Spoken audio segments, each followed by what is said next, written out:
Good morning. ನಾನಿವತ್ತು oats ರೆಸಿಪಿಯಲ್ಲಿ oats ದೋಸೆನ ತೋರಿಸ್ತಾ ಇದ್ದೀನಿ. 2 ಗ್ಲಾಸ್ ಓಟ್ಸ್ಗೆ ಹಾಫ್ ಗ್ಲಾಸ್ ಉದ್ದಿನಬೇಳೆ, 1 ಸ್ಪೂನ್ ತೊಗರಿಬೇಳೆ, 1 ಸ್ಪೂನ್ ಮೆಂತ್ಯ ಆ್ಯಂಡ್ 1 ಸ್ಪೂನ್ ಕಡಲೆಬೇಳೆನ ಚೆನ್ನಾಗಿ ವಾಶ್ ಮಾಡಿ ಒಂದು 3 to 4 ಅವರ್ಸ್ ನೆನೆಯೋಕ್ಕೆ ಬಿಡ್ತಾ ಇದ್ದೀನಿ. ಹಾಗೆ ಇಲ್ಲಿ ಗ್ರೀನ್ ಪೀಸ್ ಕೂಡ ಸ್ವಲ್ಪ ನೆನೆಸ್ಕೊಂಡು ಇಟ್ಕೊಳ್ಳೋಣ ಅಂತ ಇಡ್ತಾ ಇದ್ದೀನಿ.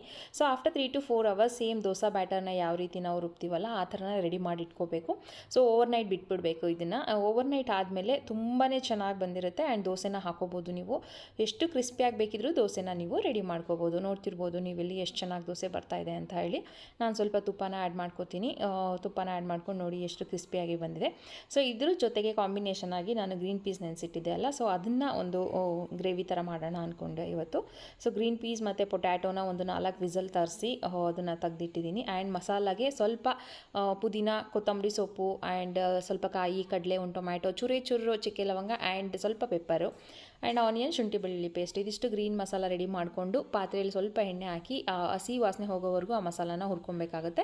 ಇದೇ ಟೈಮಲ್ಲಿ ಸ್ವಲ್ಪ ಚಿಲ್ಲಿ ಪೌಡರ್ ಕೂಡ ಆ್ಯಡ್ ಮಾಡ್ಕೊಳ್ಳಿ. ಆ್ಯಂಡ್ ಬೇಯಿಸಿಟ್ಟಿರೋ ಗ್ರೀನ್ ಪೀಸ್ ಪೊಟ್ಯಾಟೋನ ಆ್ಯಡ್ ಮಾಡಿಕೊಂಡು 5 ನಿಮಿಷ ಹೈ ಫ್ಲೇಮಲ್ಲಿ ಕುದಿಸ್ಕೊಂಡ್ರೆ ಗ್ರೀನ್ ಪೀಸ್ ಗ್ರೇವಿ ಕೂಡ ರೆಡಿ ಆಗುತ್ತೆ. ತುಂಬಾ ಟೇಸ್ಟಿಯಾಗಿರುತ್ತೆ. ನೀವು ಕೂಡ ಟ್ರೈ ಮಾಡಿ.